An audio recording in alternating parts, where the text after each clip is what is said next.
कानपुर के हंसते खेलते शर्मा परिवार में अभी अभी एंट्री हुई थी नई बहू तन्वी की। बड़ा बेटा अक्षय की शादी नंदिनी से होकर 4 साल बीत गए थे। पिछले 4 सालों से शर्मा परिवार में ही क्या, उनके आदर्श मोहल्ले में भी किसी की शादी नहीं हुई। इसी वजह से नई बहू तन्वी को देखने, तन्वी से मिलने मोहल्ले की औरतें भीड़ लगा रही थी। मनीषा, तेरी बहू तो एकदम चांद की तरह चमक रही है।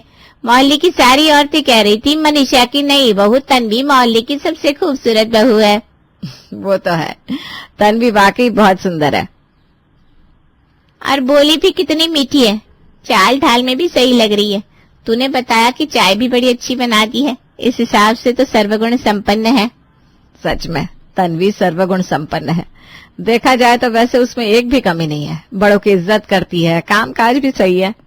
एक बार ये मोहल्ले की सारी औरतें यहाँ से चली जाए ना तो अपनी बहू की नजर उतार लेना। हमारे मोहल्ले की कुछ औरतें हैं जिन्हें दूसरों की बहुओं से जलन होती है। और हाँ, अभी तन्वी नहीं है तो उसे ज्यादा घर से बाहर मत निकलने देना। क्या पता मोहल्ले की औरतें उसे 2-4 उल्टी सीधी बातें सिखा दे। मेरी बहू पायल पहले कितनी सयानी थी, संस्कारी थी, लेकिन जैसे ही शादी करके इस मोहल्ले में आई, मोहल्ले की औरतों ने उसे पूरा बिगाड़ दिया। खैर, मेरा काम था तुम्हें समझाना, मैंने कर दिया। अब मेरी बात सुननी है या नहीं वो तुम्हारी मर्जी। ममता की बातें सुनकर मनीषा सोच में पड़ जाती है। देर रात तक मनीषा बिस्तर पर पड़ी रही, लेकिन ममता ने जो बताया था उसके बारे में सोच सोचकर मनीषा इतनी परेशान हो गई कि सुबह हो गई लेकिन पल भर के लिए भी उसकी आंख नहीं लगी। बड़ी बहू, एक कप चाय बनाना अदरक वाली, सर फटा जा रहा है। क्या हुआ माँ जी, काफी परेशान लग रही हो। और ये क्या, आपकी आंखें भी लाल लाल हो गई है। रात को ठीक से नींद नहीं हुई क्या? पता नहीं क्यों, लेकिन कल रात को ना ठीक से आंख ही नहीं लगे। और तन्वी कहाँ है, कमरे से बाहर नहीं आई अब तक? तन्वी, वो तो कब की जग गई, आंगन साफ करी है।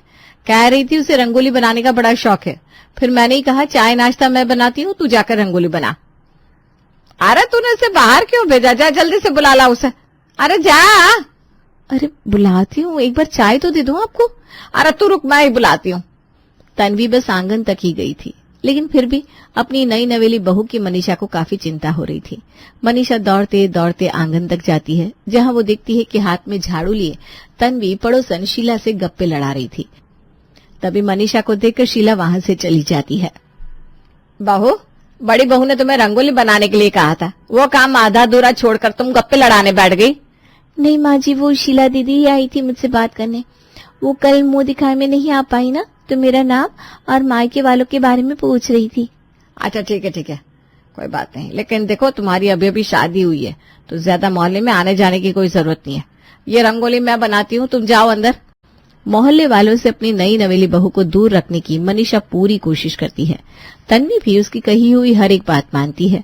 अब तन्वी बिना मतलब के घर के बाहर निकलती नहीं थी, लेकिन जब से तन्वी शादी करके आई थी तब से मोहल्ले की औरतों का मनीषा के घर आना जाना बड़ा ही बढ़ गया था। मनीषा चाहकर भी मोहल्ले की औरतों को घर पर आने से मना नहीं कर पाती। ऐसे ही दिन बीतते गए। अब तन्वी की शादी को महीना हो गया था। तन्वी घर वालों के साथ अच्छे से घुल मिल गई थी। ऐसे ही एक दिन मनीषा मंदिर गई थी। नंदिनी अपने कामों में व्यस्त थी। तभी घर पर उनकी पड़ोसन शीला तन्वी से मिलने आती है। अरे नंदिनी, तुम्हारी देवरानी कहाँ है, सुबह से दिखाई नहीं दी। क्यों, क्या हुआ, कुछ काम था क्या? वो सो रही होगी, अपने कमरे में आराम कर रही होगी। नहीं, कुछ काम नहीं था। आज घर के काम जल्दी निपट गए, बैठे बैठे बोर हो रही थी। सोचा तुम्हारे घर आ जाऊं, उतनी ही हमारी 2-4 बातें हो जाएगी। नहीं तो हर रोज घर के कामों में कहाँ वक्त मिलता है। अच्छा किया, वैसे भी सारे काम खत्म हो गए। बस छत पर ये कपड़े सुखाने जा रही थी।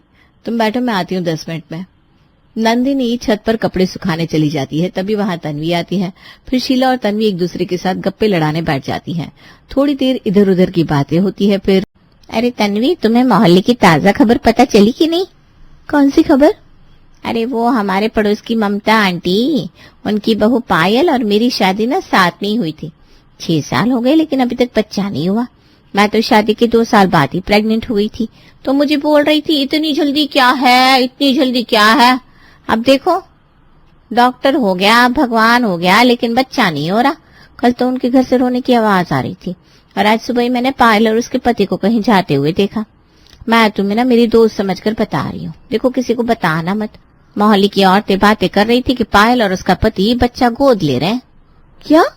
लेकिन अभी तो सिर्फ 6 साल हुआ है, उनको थोड़ा रुकना चाहिए, क्या पता खुद का बच्चा हो जाए। पता नहीं क्या चल रहा है उन दोनों के मन में, जो होगा वो दिखेगा ही हमको। लेकिन प्लीज तुम ये बात किसी को बताना मत, और खास करके अपनी सास को। तुम्हें पता है ना मनीषा आंटी और ममता आंटी कितनी अच्छी दोस्त है। तुम मनीषा आंटी को बताओगी, मनीषा आंटी ममता आंटी को बताएगी तो खामखा मोहल्ले में तमाशा हो जाएगा। हो सके तो अपनी जिठानी को भी मत बताना, उसे ना हर किसी की दया आती है। तुम उसे बताओगी और वो चली जाएगी पायल के आंसू पोंछने। अरे शीला दीदी आप चिंता मत करो, मैं किसी को नहीं बताऊंगी। आपने मुझे बताई हुई बात मोहल्ले में कतई नहीं जाएगी। वैसे भी मुझे वक्त कहाँ होता है मोहल्ले में आने जाने के लिए। ठीक है फिर मैं चलती हूँ। शीला वहां से चली जाती है। तन्वी, शीला आई थी ना? हाँ आई थी, लेकिन उन्हें कुछ अर्जेंट काम याद आ गया तो वो चली गई। अच्छा सुनो ना, दोपहर का सारा काम हो गया है, अभी मैं अपने मायके जाने के लिए निकल रही हूँ। मेरा भाई आता ही होगा, 2 दिनों में वापस आ जाऊंगी। तुम यहाँ सब कुछ संभाल लोगी ना? माँ जी मंदिर से अपनी सहेली के घर गई है, मैंने उन्हें बता दिया है कि मैं अपने मायके जा रही हूँ। हाँ दीदी मैं सब कुछ संभाल लूंगी, आप चिंता मत करो। क्या हुआ? तुम ठीक तो हो ना? पता नहीं कैसे अचानक पेट में गुदगुदी जैसा हुआ, लेकिन आप चिंता मत कीजिए, आप जाइए। थोड़ी देर में नंदिनी का भाई आता है, वो उसके बाइक पर बैठकर अपने मायके चली जाती है। आधे घंटे बाद मनीषा घर लौटती है और देखती है कि तन्वी सोफे पर लेटी हुई है और विक्की उसके पैर दबा रहा है। ये क्या विक्की, तू दुकान से जल्दी आ गया और तन्वी क्यों सो रही है? क्या हुआ उसे? माँ मुझे आना पड़ा दुकान से जल्दी, भाभी मायके गई है, आप मंदिर गई थी। तन्वी ने आपको कितने कॉल किए? शायद आपका फोन साइलेंट था, इसीलिए तन्वी ने मुझे कॉल किया। अरे पर हुआ क्या है इसे? पेट दर्द। अरे कोई बात नहीं, कुछ अनाप शनाप खा लिया होगा। मेरे पास पेट दर्द की दवाई है, उस दवाई से 10 मिनट में पेट दर्द भाग जाता है। मनीषा कमरे में जाकर दवाई ले आती है। ये ले बहू दवाई, इस दवाई से तू 10 मिनट में ठीक हो जाएगी। मैं भी मेडिकल से दवाइयाँ लेकर आया था, लेकिन कोई फायदा नहीं हुआ। इससे इतना पेट दर्द हो रहा है कि ये ठीक से खड़ी भी नहीं हो पा रही है। अचानक कैसे पेट दर्द शुरू हो गया? बड़ी बहू मायके जा रही थी तो उसका कॉल आया था, लेकिन उससे कुछ बताया नहीं। तभी ठीक थी माँ जी, लेकिन पता नहीं अचानक कैसे पेट में गुदगुदी होने लगी। फिर मैं अचानक से नीचे बैठ गई और तब से मुझसे खड़ा ही नहीं हुआ जा रहा। कोई जरूरत नहीं खड़े रहने की, मैं हूं ना, मैं करती हूँ सब कुछ। विकी जा मेडिकल से गर्म पानी की थैली ले आ।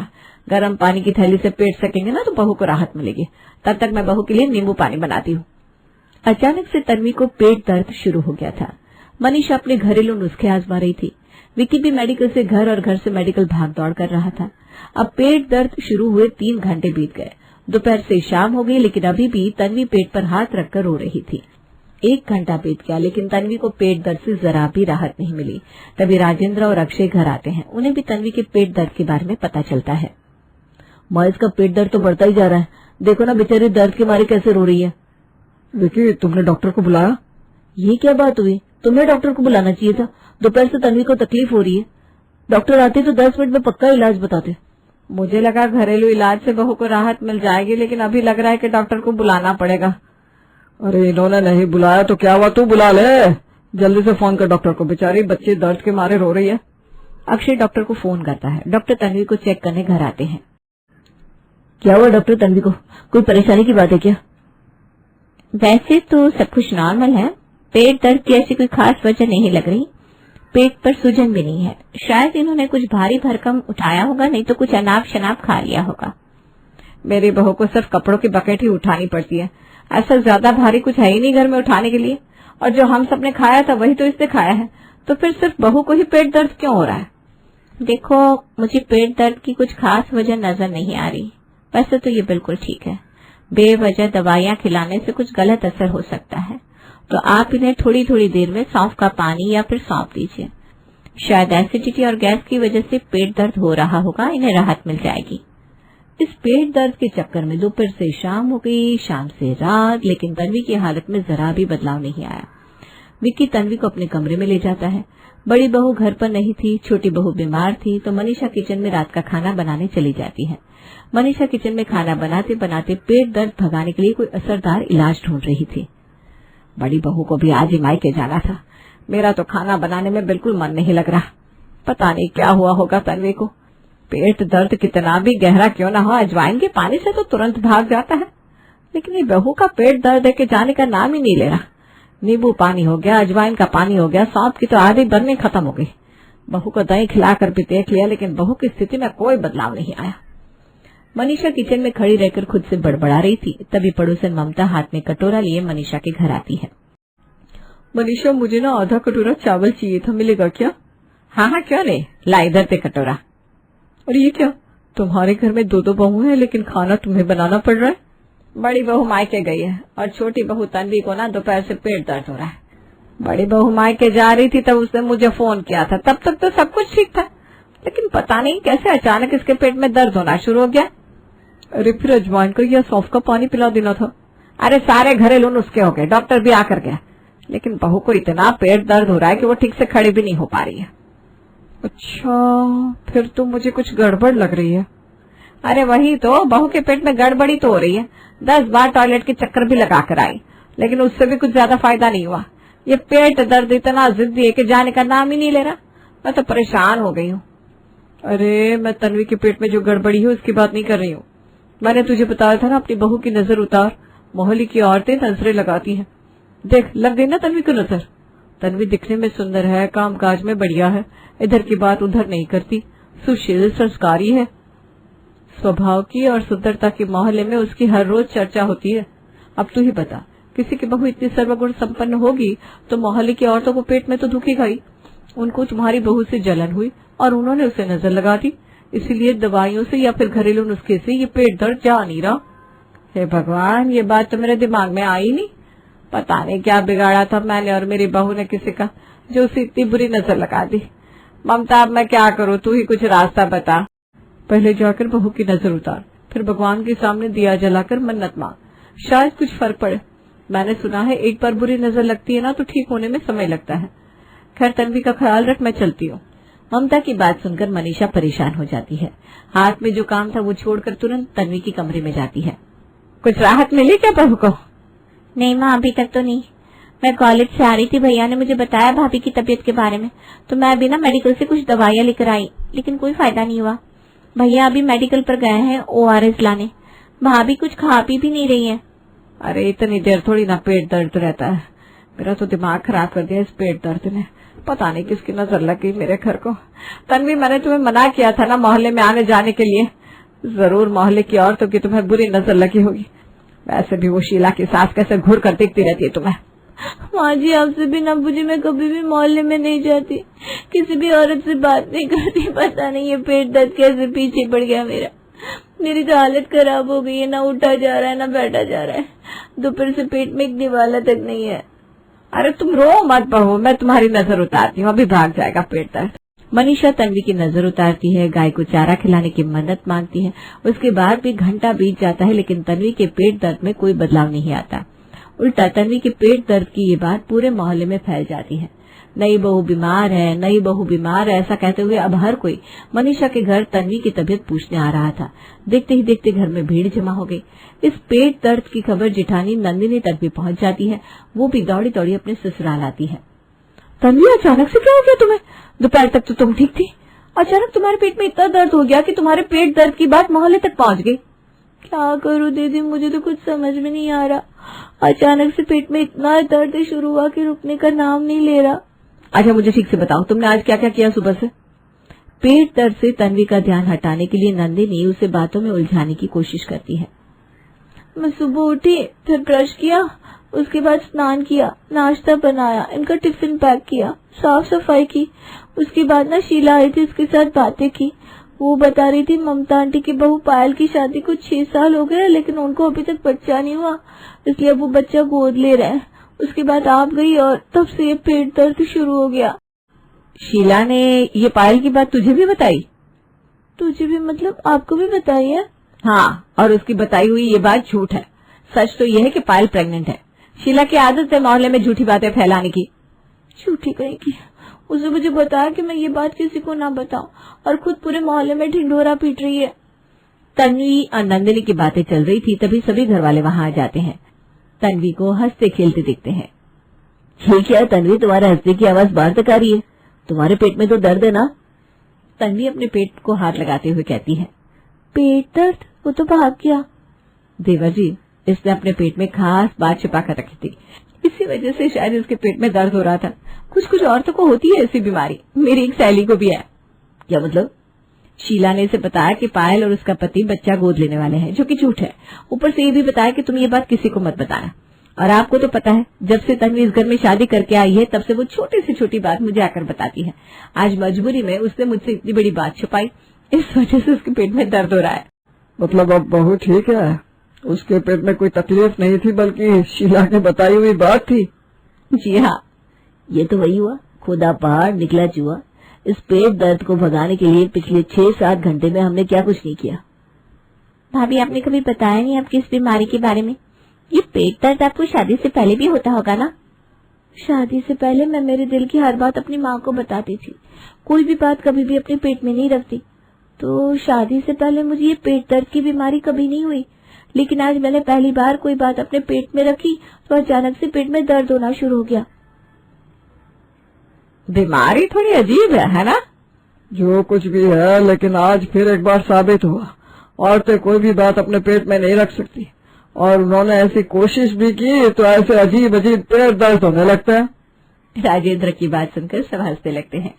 हाय जीजी, आपकी बातें सुनकर तो मेरा जी घबरा रहा है, क्योंकि शादी तो महीने भर बाद मेरे गुड्डू की भी होने वाली है। और आपकी बहू की तरह मेरी बहू के भी रंग ढंग बदल गए तो मैं क्या करूंगी? मेरा तो वैसे भी एक ही बेटा है। देख शिमला, उम्र और अनुभव से मैं तुझसे बड़ी हूँ। मेरी एक बात ना गांठ बांध ले, बेटे की शादी खुशी खुशी कर दे, लेकिन ये हनीमून के चक्कर में मत पड़ना। अकेले में 8 दिन के लिए तेरा बेटा लेकर जाएगी और अपनी मुट्ठी में करके वापस आएगी।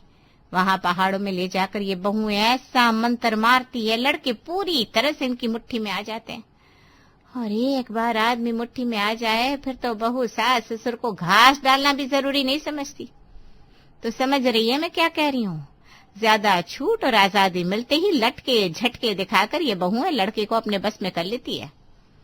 जी मुझे तो बड़ा डर लग रहा है। मैं ऐसा करती हूँ, अपने रवि की शादी कैंसिल कर देती हूँ। अरे मुझे नहीं चाहिए ऐसी बहू। आज तो मेरा बेटा मम्मी मम्मी करके दिन भर मेरे आगे पीछे घूमता है। कहीं सच में तेरी बहू की तरह कोई तेज तरार लड़की आ गई, मेरा तो जीना दुश्वार हो जाएगा। और मैं बहू को चाय नाश्ता बनाकर खिलाऊं? हाय हाय हाय, ये दिन देखने से पहले तो मैं उठ जाना पसंद करूंगी। तू भी ना कमाल करती है शिमला, ऐसा भी कहीं होता है। आज नहीं तो कल शादी तो तुझे बेटे की करनी पड़ेगी, इसलिए थोड़ा समझदारी से काम ले और जैसा मैं कहती हूँ ना वैसा कर। पहले ही दिन से घर में ऐसा माहौल बना के रखना कि बहू बेटे की हनीमून पर जाने की परमिशन मांगने की हिम्मत ही ना पड़े। और अगर किसी तरह वो बाहर कहीं घूमने का प्रोग्राम बना भी ले तो साम दाम दंड भेद तुझे चाहे जो लगाना पड़ जाए, लेकिन हार मत मानना। पूर्णिमा की बातें सुनने के बाद तो शिमला की वो हालत हो गई थी कि सावन के अंधे को जिस तरह हर तरफ हरा ही नजर आता है। खैर हुआ वही, शादी के दिन नजदीक आए और तय समय पर रवि की शादी हो गई और बहू नताशा दुल्हन बनकर शिमला के घर आ पहुंची। भाभी शादी तो हो गई, अब ये बताओ हनीमून पर कहाँ जाने का प्रोग्राम बनाया आपने? कश्मीर, गोवा या मनाली? भतीजी के मुंह से ऐसी बातें सुनकर शिमला हड़बड़ा जाती है। शिप्रा, ये क्या बेशर्मी है? बड़े छोटे का कोई लिहाज है कि नहीं? ये क्या हनीमून हनीमून लगा रखा है? और वैसे भी आजकल नए जमाने के ढकोसले में नहीं पड़ते हम लोग। हमारे घर की बहू इन अंग्रेजी रीति रिवाज को नहीं, हमारे पुराने रीति रिवाजों को मानेगी। पहले कुल देवी की पूजा होगी, साल भर बाद देवी को भोग लगेगा, उसके बाद ही ये लोग अकेले शहर छोड़कर कहीं जा सकते हैं। अंग्रेजी जोड़ों की तरह शादी के अगले ही दिन हाथ में हाथ डालकर घूमने निकल जाना हमारे यहाँ का रिवाज नहीं है भाई। बुआ जी अब तो नाराज हो गई, मैं तो बस भाभी से मजाक कर रही थी।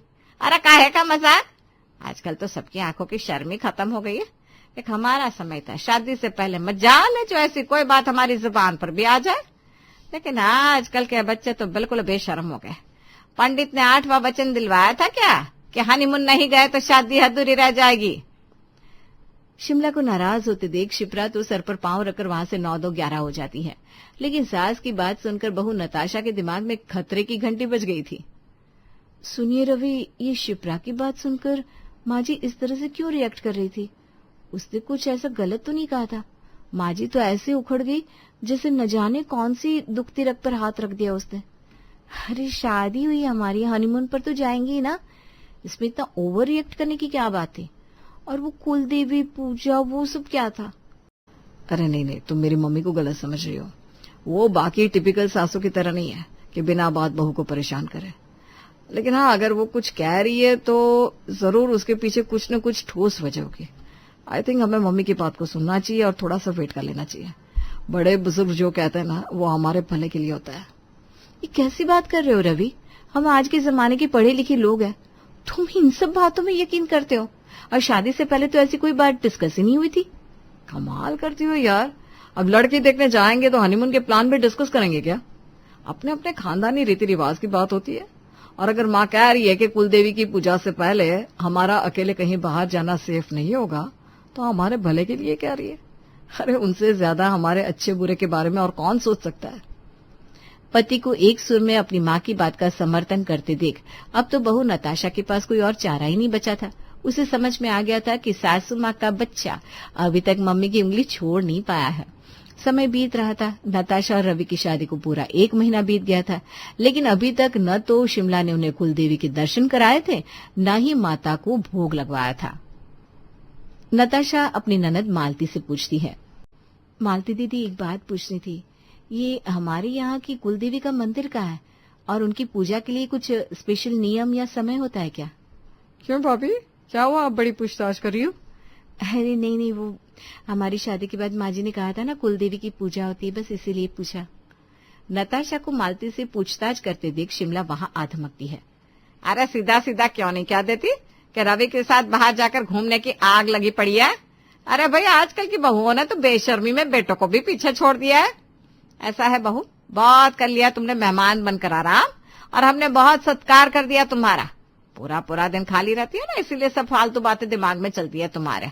अरे घर के बड़े हैं हम, अब कौन से देवी देवता की पूजा अर्चना होनी है वो हम संभालेंगे। तुम अब कल से घर की जिम्मेदारियां संभालो। ठीक कहती हो मम्मी।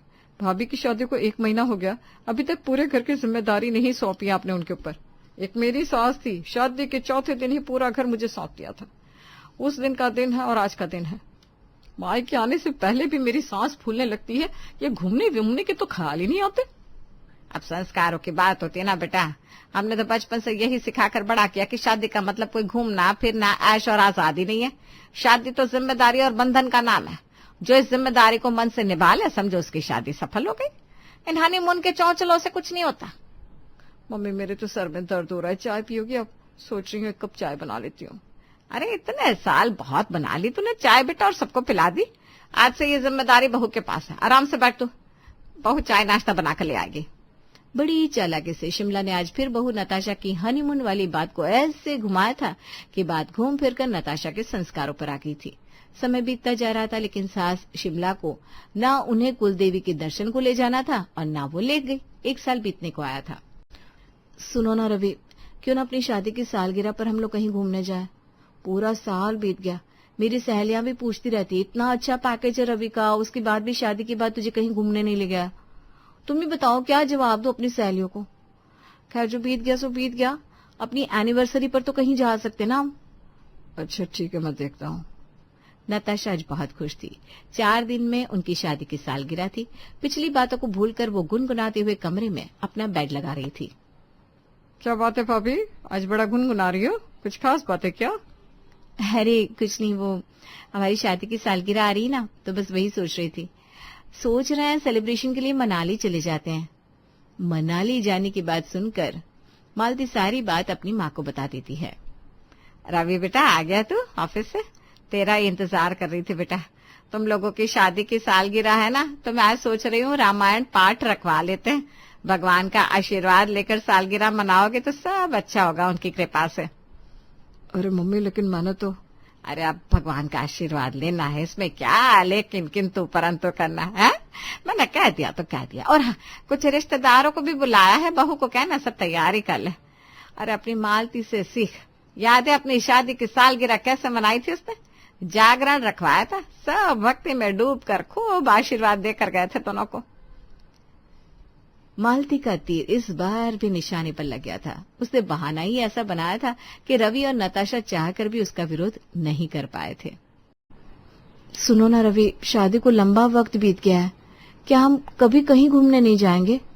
देखो घर की जिम्मेदारी और काम से मैं जी नहीं चुरा रही हूँ, लेकिन मैं भी तो चाहती हूँ ना कि हम दोनों अकेले में कुछ टाइम एक दूसरे के साथ बिताएं। जहाँ घर के काम, रसोई और बाकी लोगों की जिम्मेदारी का बर्डन ना हो। अरे अभी तो वैसे सच में काफी टाइम हो गया है। पता नहीं मम्मी क्या कर रही है, पूजा क्यों नहीं करवा रही है। अब बार बार उनसे पूछना भी अच्छा नहीं लगता। जो भी रिवाज थे पहले साल के लिए ही तो थे, अभी तो 2 साल होने आ रहे हैं। अब तो हम जा ही सकते हैं ना। अब नहीं तो क्या अपने बच्चों के साथ हनीमून पर जाएंगे हम लोग। ठीक है, मैं टिकट करवा रहा हूँ, चलते हैं, जो होगा देखा जाएगा। सच हम लोग झारखंड से बाहर जा पाएंगे ये सोचकर इतनी खुशी हो रही है। मुझे तो लग रहा था मुझे किसी तरह काला पानी की सजा दे दी है। मम्मी जी हमें साथ में कहीं बाहर जाने ही नहीं देती। रवि ने ऑनलाइन टिकट बुक कर लिए थे और बिना किसी को बताई शॉपिंग भी स्टार्ट हो गई थी। अरे बहू, आजकल तेरे पार्सल बहुत आ रहे हैं, क्या बात है? कुछ खुशखबरी है क्या? किसके लिए इतनी शॉपिंग हो रही है? नहीं माँ जी, ऐसी कोई बात नहीं है, मैं अपने लिए ही शॉपिंग कर रही हूँ। अच्छा देखो तो जरा। इतना कहकर शिमला ने बहू के हाथ से पैकेट लिया और खोलकर देखने लगी। है ये क्या है? ये तो पहनेगी? ऐसे कपड़े पहनती है क्या? खानदानी परिवार की बहू है?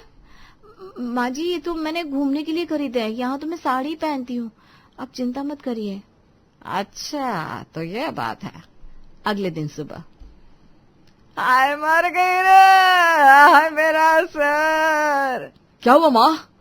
लग रहा है बीपी हाई हो गया, सर घूम रहा है, चक्कर आ रहा है, लग रहा है मैं नहीं बचूंगी बेटा। क्या बोल रही हो माँ?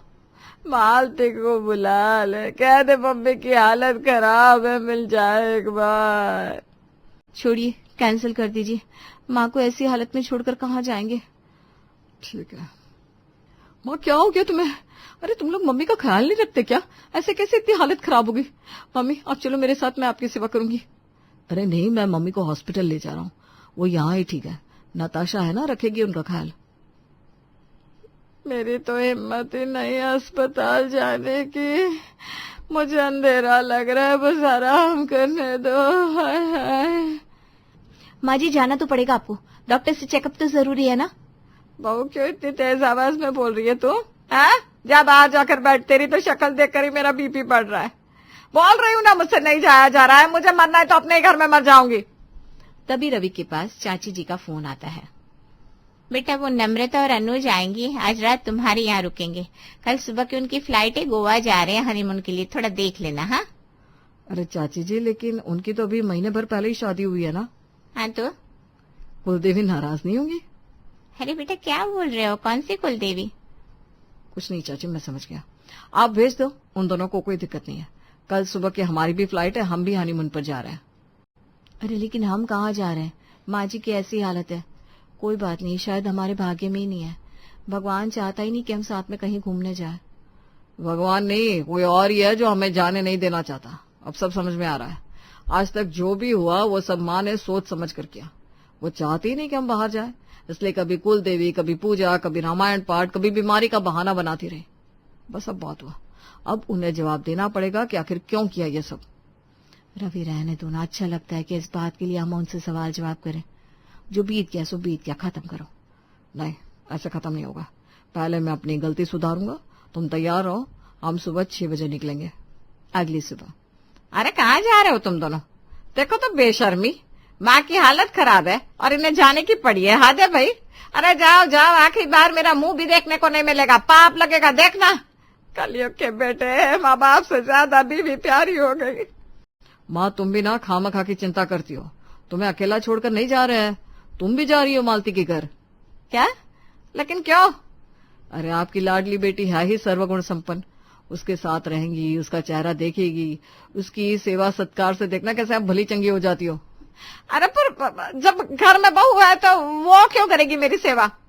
अरे माँ, साल के 365 में से 165 दिन आपकी बेटी मायके में बिताती है और नताशा से सेवा करवाती है। अगर 5-7 दिन आपकी सेवा भी कर लेगी तो क्या बिगड़ जाएगा। और वैसे भी क्या बोल रही थी कि हम आपकी अच्छे से सेवा नहीं करते हैं, इसलिए वो आपकी सेवा करेगी। तो मैंने सोचा है उसे मौका देते हैं, सारी प्रॉब्लम सॉल्व हो जाएगी। मालती सुन, तुझे पता तो है ना माँ की तबीयत ठीक नहीं है। हम लोग हनीमून के लिए गोवा जा रहे हैं। जाते हुए रास्ते में माँ को तुम्हारे यहाँ छोड़ देंगे। तुम्हारी इच्छा थी ना उनकी सेवा करने की, तो तुम हफ्ता 10 दिन खूब मन लगाकर उनकी सेवा कर लेना, तुम्हारे अरमान भी पूरे हो जाएंगे। अरे भैया, लेकिन मेरे कहने का मतलब है कि सेवा तो मैं कर देती, लेकिन वो क्या है ना, अभी मेरी सास की भी तबीयत खराब चल रही है। अब ऐसे में मम्मी भी यहाँ आ जाएंगी तो परेशान हो जाएगी, मैं उनका उतना ख्याल नहीं रख पाऊंगी ना। अच्छा भैया, मैं बाद में फोन करती हूँ, मेरी सासू माँ बुला रही हूँ। हाँ माँ जी आई। अरे मम्मी, देखा, सारी उम्र बीत गई आपकी मालती की तारीफ करते हुए।